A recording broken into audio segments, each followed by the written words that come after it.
Welcome, everybody, to Paint Talks with Podcast. I'm your host, Dionne Woods. Thrilled to be here with my friend, Sandy King, today. Hello, Sandy. How you doing? I am good, Dionne. Thank you for having me. Look at all the texture and the color. You know that excites every little cell in my bones. Yeah, me too. I'm a rather visual artist, so I have to have every single art supply I have where I can see it. And since my husband edits this, I'm going to actually say, see, honey, it's not just me, because he walks in and wants to put things in drawers. And I'm like, Yeah, you've got to stop doing that, because if you put that in the drawer, it might be 2 years before I see it again. that's right. That's right. So see, Even my cabinets, if you could see them, they're all glass front. So even the stuff that is in drawers, I actually can still see them.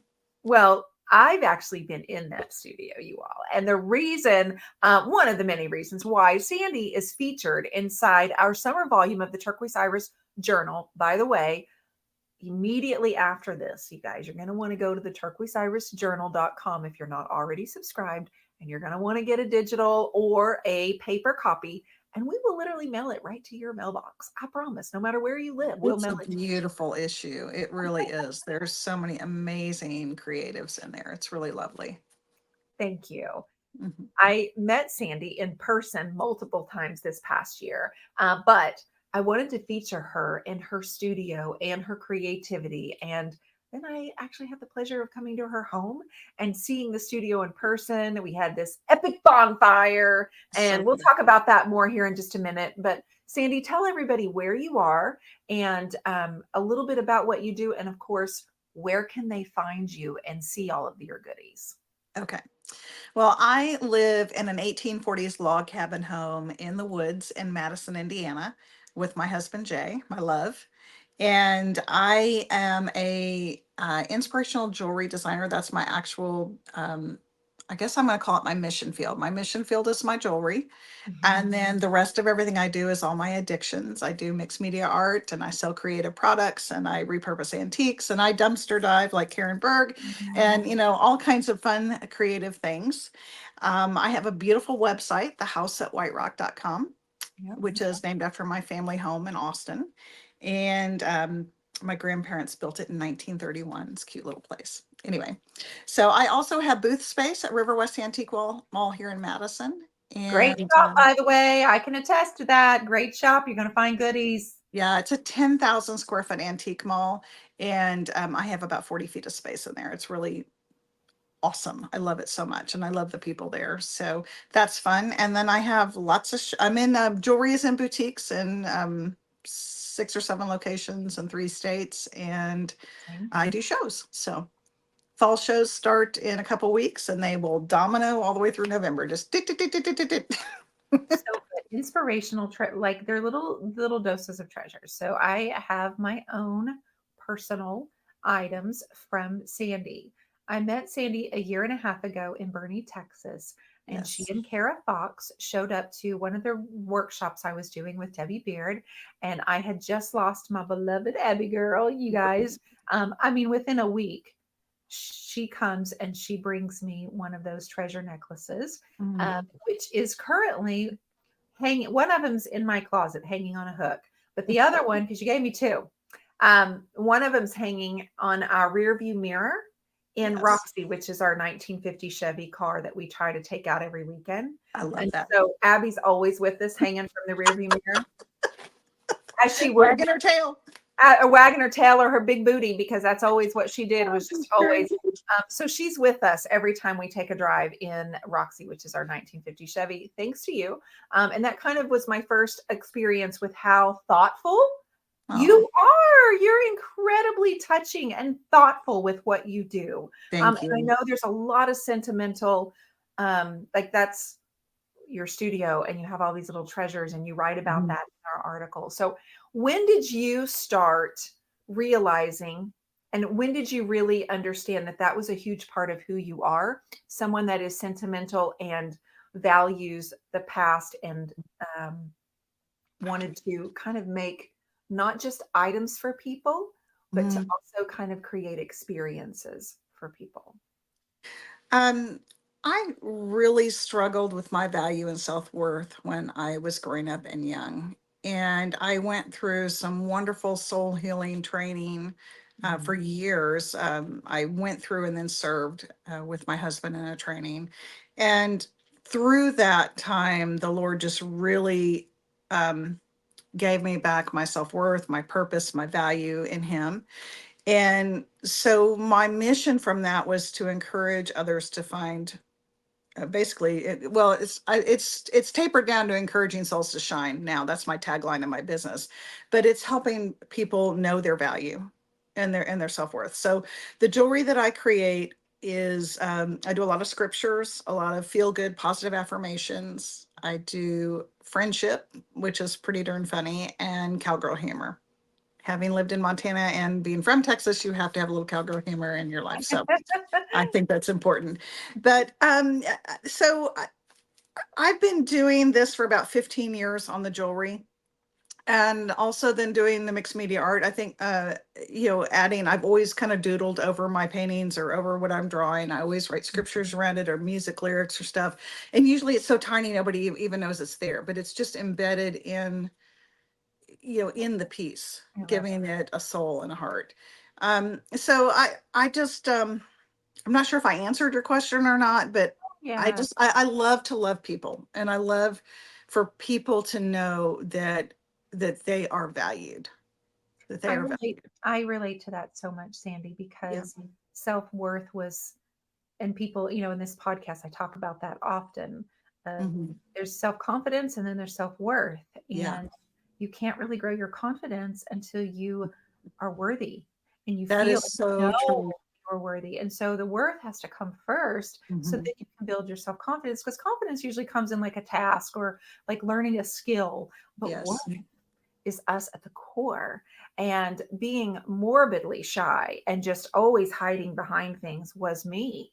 And As cre- well. yeah, yeah. And it's painful. It's Hmm. painful because you miss out on a lot of things that friends were doing, or just can't see yourself participating in something because either that's for everybody else or I might look silly. Um, and I realized after having children, for me, I know you have your own children. Hmm. I realized for me that they take themselves so seriously. Yeah. And I'm like, man, I don't want to take myself so seriously. I don't want to teach them that lesson because they're Hmm. learning by example. And so I remember the first time we were at a wedding and I had two little boys and I went out and danced like a fool at a wedding. And that was not my thing. I wasn't drinking. That just wasn't my thing. But I saw both of the boys and they're little. They're like, they maybe 2 and 6, and they came on the dance floor with me and acted silly, and those are only things we would have done at home. Sure. Kind of like we didn't die. We had fun, we laughed, we were like, and then we get in the car, we're like, "Did that just really happen?" Like, and I thought, "I like this, and Yeah. I'm worthy of fun. Hmm. I'm worthy of doing these things." And so when you were a little girl, did you experience that kind of thing? Were you creating when you were little? Like 8, 9, 10? What were you doing then, Sandy? Um, Actually, earlier than 8, 9, 10, I was pretty wild and free and played in the creek at my grandmother's. And I was always outside and always played and, made mud pies and ate dirt and did all that stuff. And I'm still eating dirt because I eat DIY paint. So, Um, anyway, as a smaller child, I think I was sheltered from some of the things that were going on in our lives and our family life. And then more like at 8, 9, 10, 12, that time of my life um, is when I really just wanted to be invisible. I just crawled back in a hole and was just trying to not be noticed at all. Just don't even know that I exist. Mhm. And that went on really through high school, um, really until I met my husband. He started drawing some, life back into me. I guess I'll say some life back into me. And Yeah. then through healing, definitely through healing. Um, but yeah, it was different. It was, eh, You know what? yeah. Uh, yeah, it's a being invisible and then learning to actually, when you've overcome that and your soul healing that you've done, You love that little girl, don't you? Oh You my gosh, she's the best. you love her so much, right? You know that picture on Instagram where the little girl's in the rain and her arms are out and she's stomping in the mud and it said, "Remember her, let's go find her." That Yeah, was like my mantra for the longest time. Yeah, I got to go find her. I got to go find her again. That's such a great image. yeah, And yeah, she was the best. yeah. She And was. I still play in the creek. You know, I'm 57 and I go play in the creek and I catch tadpoles and I look under rocks and I find hearts everywhere. You know, I mean, like I'm You just, do. You're oh, like you a know, I heart do. They're attraction. everywhere. You guys, she's a heart attraction. They're attracted to her. They just like, I swear, if a rock's sitting there and Sandy walks by, it literally self molds itself into a heart. So she's like, pick me up, Sandy. I don't know about that, but yeah, it's a cute image. You know, I think God does definitely does put them in my path. He definitely puts them in my path. It's very fun.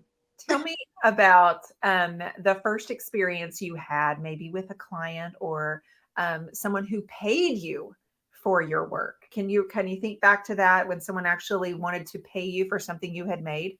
Um, there's too many. I can't think of like I can't think of like the first time I charged Yeah. someone for a piece of jewelry. But I just started doing custom is what I did. I actually started soldering with plumber solder and microscope slides because way back then that's all we had for glass. Oh, So we okay. were using these, long, skinny, thin microscope slides and, getting images, off the internet or cutting them out of magazines or doing whatever, at the time. And then but I was also starting, as the glass started becoming more available, then Mhm. I started doing pictures and I was using my old family photos because I'm the keeper of the historical documents in my family. So I have some 18, all the way to 18, I have some wonderful photos. So I started doing that. And then people would see like my daddy, or like, here's my daddy right now. Let's see if I can get up here. Wrong way. There you go, right There's my there, daddy. And then this is my Daddy. mom. Oh, Aren't they cute? Yeah. yes. So I started, I was wearing this and then people would go, "Oh my God," they would like grab it off of me, and hold it up and look at it. So can you make me one of those of my dad? And so that's how the custom work really started. It started by them just seeing this. And I'm like, well, sure, I guess I can do that for you. Mhm. Why not? And I really love doing the custom work. So much of the time, um, yeah, they open it and they cry. And I love that. I love that. I love that I can do something that touches somebody's heart that deeply, you Mhm. know? I think that's really a gift. I think that's what you did for me when you handed me that with Abby, because you only Mhm. had a few days to get it together before you jumped on a plane to come down to Bernie, Texas. Yeah. And I remember being so touched that one, you took the time, that you pulled the thing and you had written all of her nicknames on the back of it. Your So words. Yeah. What you, I the basically words, robbed you blind. I put right onto yeah, your I phone. mean, I those just were put all it the on words that I called Abby, in one of my posts. Um, and it is a treasure. And I think one of the things that I love about painting canvas and seeing the person open it in person is that same thing. It's that Mhm. reaction of Yeah. how they're going to actually get to stare at it, feel it, keep it, treasure it, and evoke emotion. It's a Yes. challenge, but it also is that fuel that fuels us to the next project and to the next and Yes. the next, because we want to make a difference, right? Like that's part of your worth, is because you've understood Hmm. you can help someone's life be better by your Yes. stories or your words or your gifts, Yes.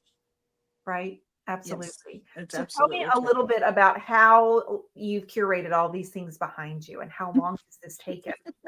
Like Well, I'm 57, so it's taken quite some time. I think my first art studio space, I'm going to call it that, was a little 3-drawer plastic bin from Walmart. It had little 3 drawers in it like this, clear plastic.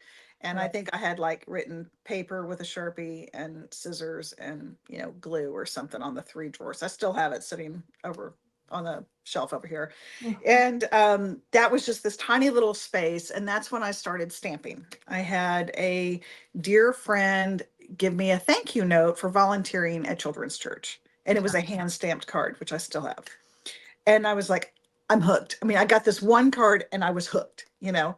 Yeah. And so I started with that and very quickly signed up to be a demonstrator for that stamping company at the time, and was passionate about that. And I did that for years and taught people, and it was just so much fun, you know, doing the classes and making and watching people get excited about something that they made with their own two little hands. You know, I just, again, empowering them to feel value in what they're doing, in themselves and what they're doing.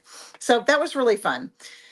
Um, and then, you know, each move we made, my husband and I have made quite a bit of moves across the country. And with each move, it went, you know, from the bin to a closet to, you know, a part of a room to let's knock out a wall in the attic and in the loft area and make a little whole room over there. Um, and then finally to this dedicated studio space. It's a loft over my dining room, and I love it. I love it. I love it. It's my joy room. That's what I call it, my joy room. It is wonderful, you guys. You're going to want to make sure that you do open the pages of the Turquoise Irish Journal to see inside the studio, because what's behind her is literally like 5% of what's all around her. This is true. This is true. It literally is like this going all the way around the room on three sides. It's just completely a visual overload for some.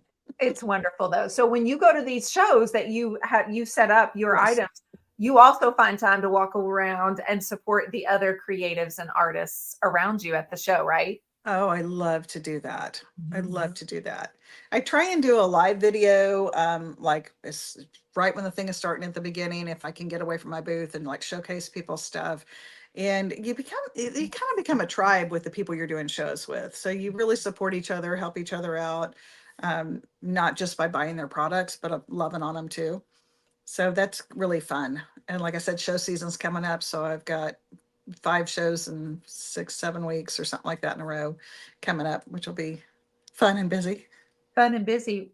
Whereabout are all of these? Are they all nearby? You drive to all of it, I assume. They're all pretty close. The furthest is Chandelier Barn Market in Montgomery, so that's about 2 hours and 20 minutes for me, and it is a lovely venue. And I will do a show there in September and in November. And then Streamcliff Farm is about 25 minutes up the road from Madison, and it is the oldest single family working farm in Indiana. It's the most beautiful place. And they Aw. have a winery, and they grow their own, they have a garden center and an antique store and a restaurant on property. And then they do this darling show a couple times a year, which is lovely. We already did one in June, and then I've got one in October. And then in Madison, we've got the Madison Rodeo, and then Chautauqua. And Chautauqua is a huge juried art festival that brings in 250 to 300 vendors from all over the country. And it is just a beautiful weekend in Madison. So you've been to Madison. So Mhm. about the 2 streets up from the river, all the way down to the river for 3 blocks is nothing but tents going around with these incredible artists. And how So long do they stay? How long is it set up? 2 days. 2 days. You guys got Right. to make it to Madison. Yes. Trust me, I'm going back to Madison next year because it was so delightful, so charming, and I enjoyed myself completely with our retreat. And of course, Sandy making it so comfortable and Mhm. at her home. And then Kara Fox, you know what I Karen mean? Fox. Golden Fox, she's just an absolute treasure. We are Yes, she hoping to is. have her in our winter volume of the Turquoise Irish Journal. We've got plans to get her in there.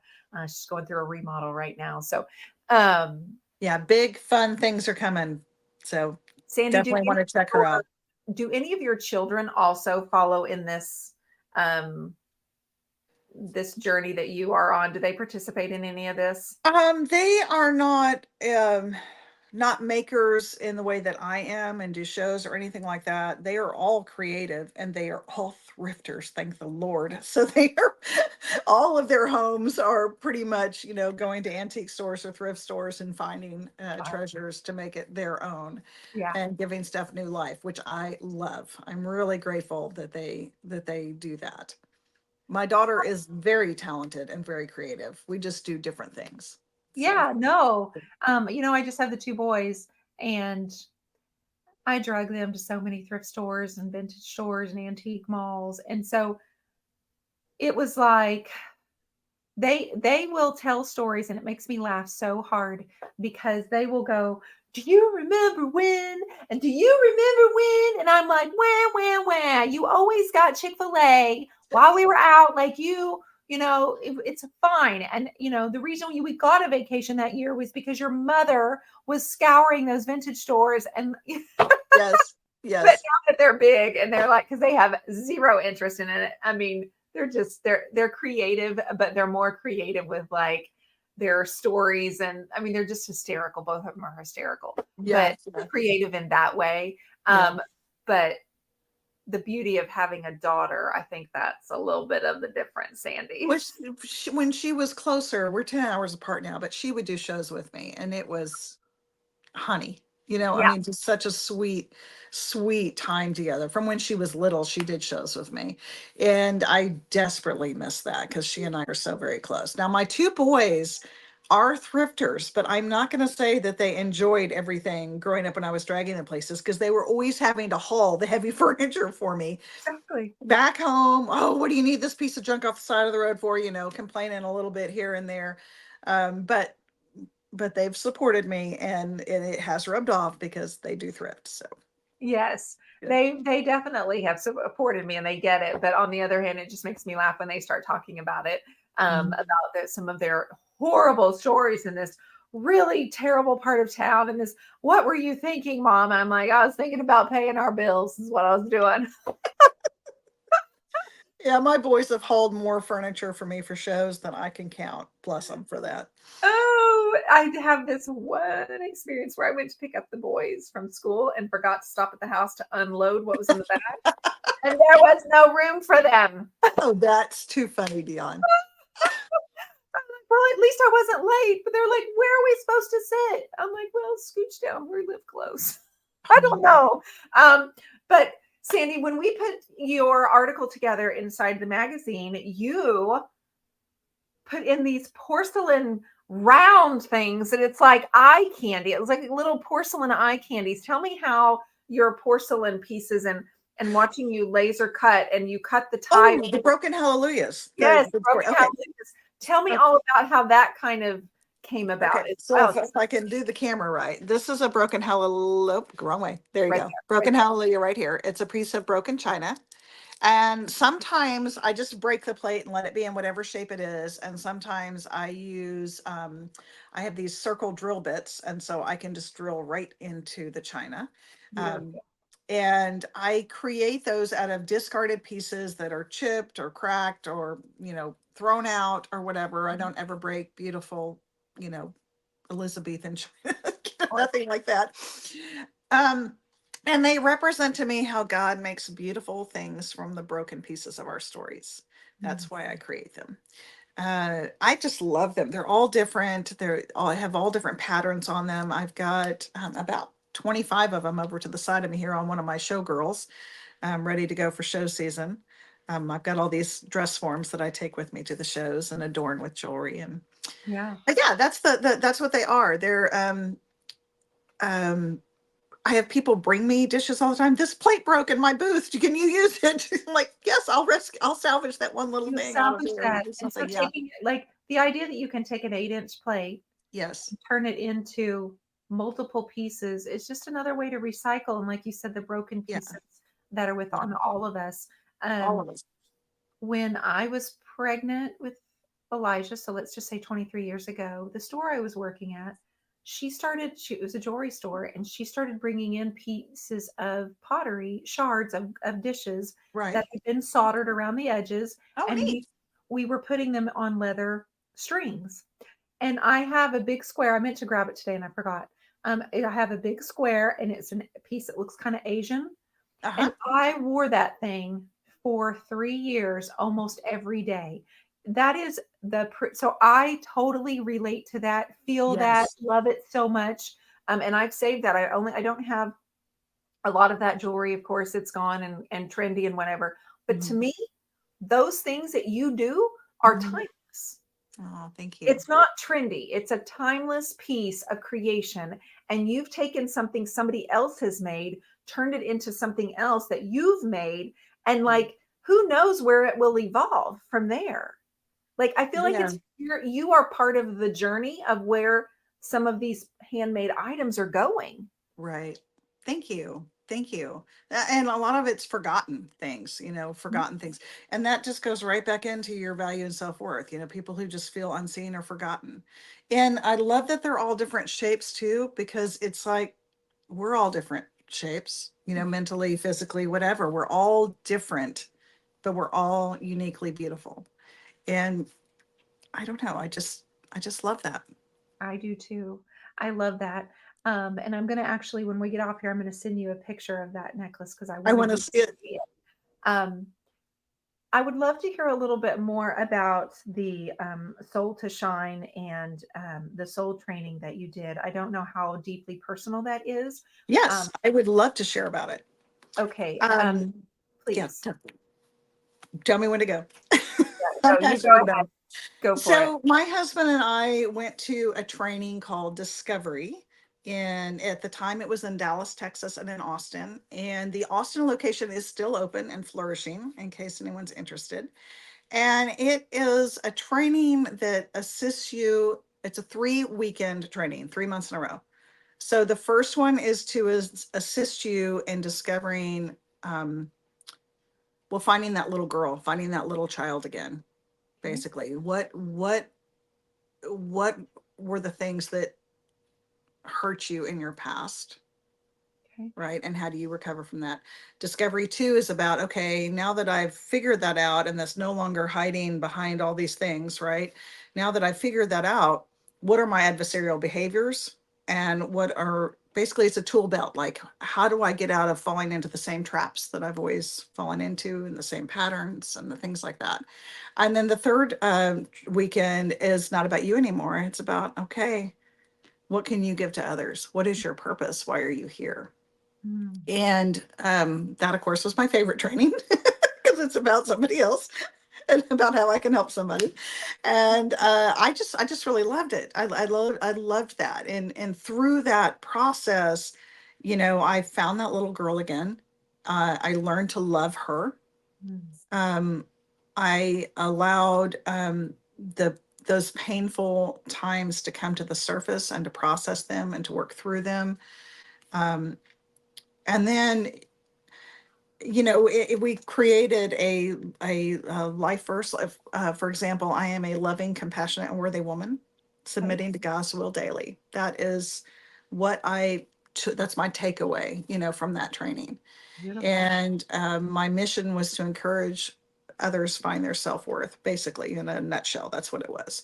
So as I really finally started to believe in myself that this could really be a business, the House at White Rock, um, that it wasn't less, I wasn't listening to those negative tapes anymore of who am I to think that someone's going to like my art or, want to buy it. Oh my gosh, heaven forbid somebody's going to really going to give me money for this. When I stopped listening to those negative tapes, I said, well, how can I turn my mission, my life mission into my business mission?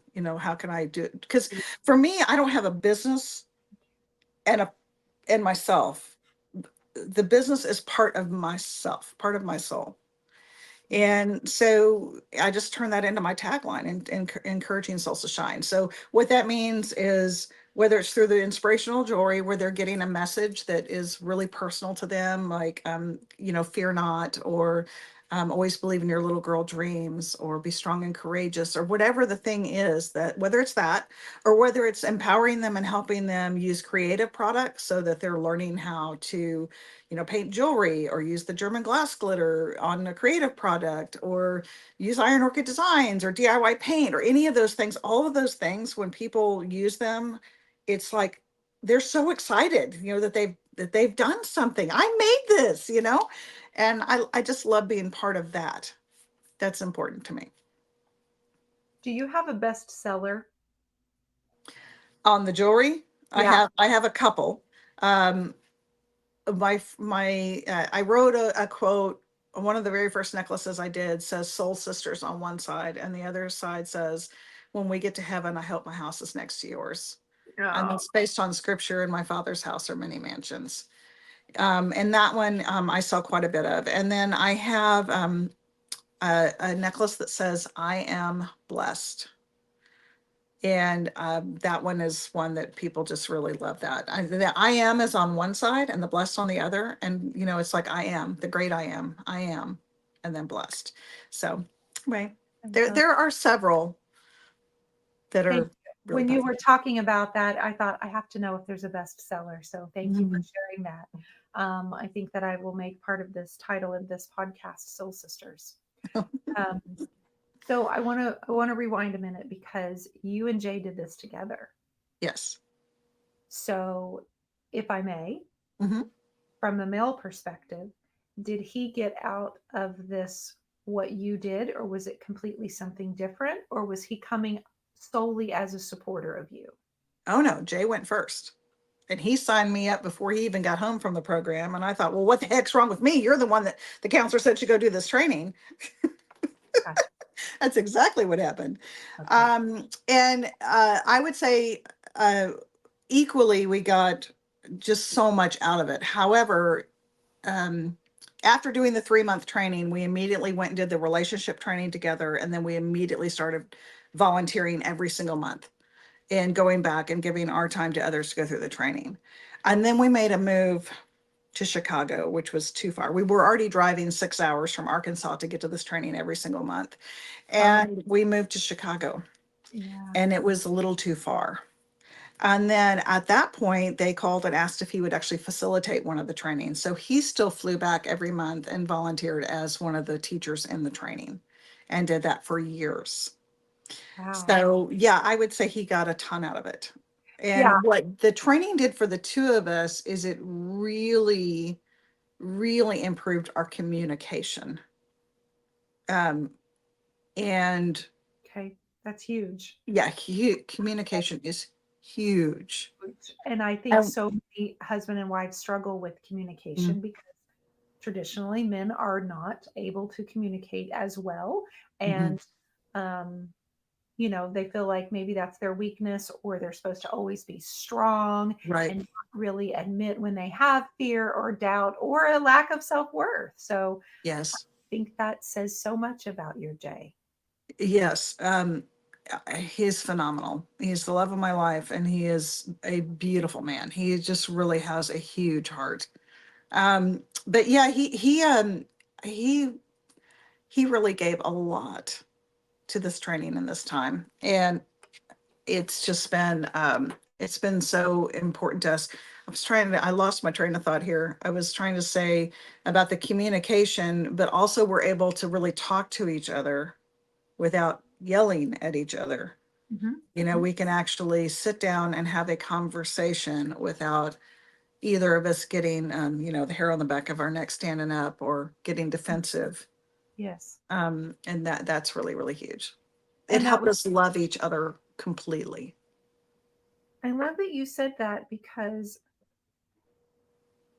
it's obviously inspiring to see that a masculine person, man, would go through that and understand the value, but that he not only was he first, he continued and was Yes. able to fly back and forth and turn around and give back because he saw the value. So um, I applaud him. I applaud you for being that supporter of him while he had to find his purpose and see that value in that. That's really, really admirable, Sandy. Well, thank you. I would never have stopped him. I mean, it was so powerful to do those trainings, and it helped keep us closer too. And then when I would go to town, if I would go to Texas, I would get to go in and volunteer as well, which was great. But that was like once a year, versus him getting to go every month. And when you go to something like this that empowers you so wholly, and you see God move in such a powerful way, you want more. You want to be there to see God move and see the miracles. And um, that's what that training did. I mean, it, I can't tell you enough about it. It really was a very powerful soul training. Really was. Thank you for sharing. Yes. Um, and you said that is something that is still today going on. So if there's It someone is. in the Texas area, can you In kind of Austin, Texas, it's Discovery Training. I believe it's called Discovery Austin Training, if I'm correct on that. And someone will correct me, I'm sure. And some of the original people that were in Dallas when this whole thing started way back, some of those are still facilitating today in the Austin location. oh beautiful, Yes. beautiful. Okay. Yes. So tell me, if someone is completely and totally moved by this and thinks, I love that Sandy, I want to reach out to that Sandy, what kind of wisdom? I mean, if they're seeking wisdom from you based on your experiences, Mm-hmm. what do you believe you would say to them, or what kind of messages would you want them to take away from this? Are you talking about the training? Or are you talking Oh, about? doing this creative business and like what drives you. I rewound back into you Sorry. finding yourself as a, like you said, it's not just a business because you are the business. It's like Right. what your purpose is and what you're the most passionate about. But because I'm a mentor and I work with so many women, I run into this constant, I don't know how. I don't Mhm. know who. And my goal and my job is to help them overcome the who and the how and the why. Right. Like, Right. and so because you've gone through that and come Mhm. so far from, over knowing your Yes. value and your worth, and you're absolutely committed, because I've been with you now 3 times. I know how Mhm. committed you are to serving others. I've seen it in action. So Thank you. what type of advice would you give to somebody who's new on this journey? Okay.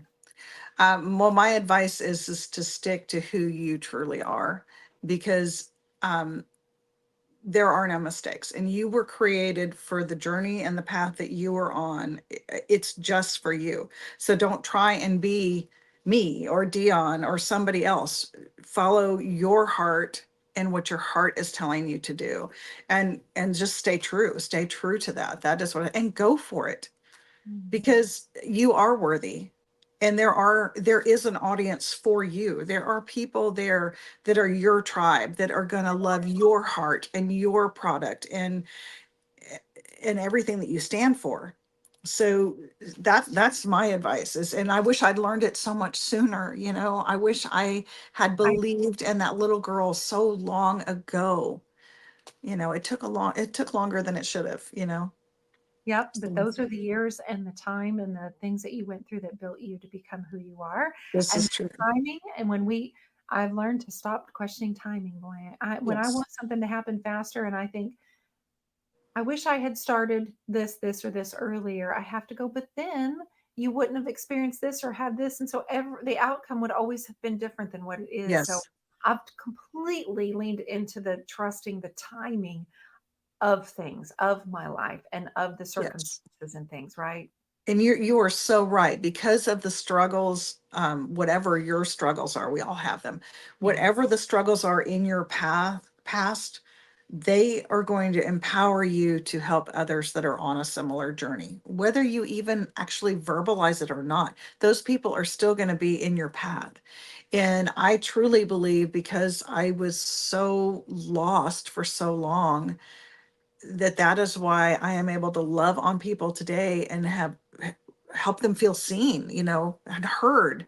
Some people, no one ever, they just don't even have a voice. It's like, tell me your story, talk to me. And some people never have that opportunity, which is so sad Well, and we're all lonely. on this growth path, but by being around you for the last 3 times, um, one thing that I can say very strongly, which I'll reemphasize that, is that you definitely make people feel special. You make Thank you. people feel seen and heard. And I feel like that hat, that shirt, those necklaces, that beautiful kimono, you'd literally give it if I said, Sandy, I need that. I have to have it. You would be like, okay, maybe not the Uh, hat. Maybe not the hat. She knows her worth, ladies and gentlemen. She knows it. My husband teases me about this hat all the time. He's like, honey, you've got to get a new hat. And I said, no, this is my show hat. I love her. She's been all over the place with me. And yeah, I feel like Minnie Pearl almost in my hat.